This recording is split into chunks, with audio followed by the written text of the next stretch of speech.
Thank you for calling the hotline សូមអរគុណចំពោះការហៅទូរស័ព្ទមកកាន់បណ្ដាញទាន់ហេតុការណ៍កម្មជានិងសាធារណ热线 Please press 1 for English សូមចុចលេខ2សម្រាប់ភាសាខ្មែរ请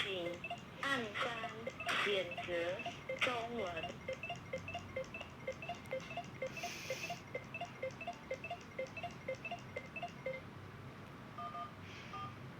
Thank you for calling this hotline សូមអរគុណចំពោះការហៅទូរស័ព្ទមកកាន់បណ្ដាញទាន់ហេតុការណ៍កម្មជានិងសាធារណ热线 Please press 1 for English សូមចុចលេខ2សម្រាប់ភាសាខ្មែរ请按3选择中文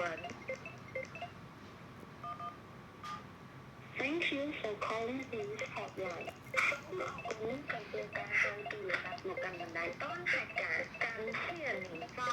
ធារណ热线 Please press 1 for English សូមចុចលេខ2សម្រាប់ភាសាខ្មែរ请按3选择中文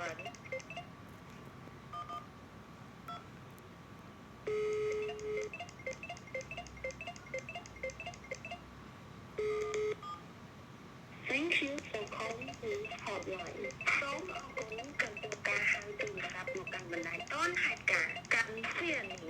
សាធារណ热线 Please press 1 for English សូមចុចលេខ2សម្រាប់ភាសាខ្មែរ请按3选择中文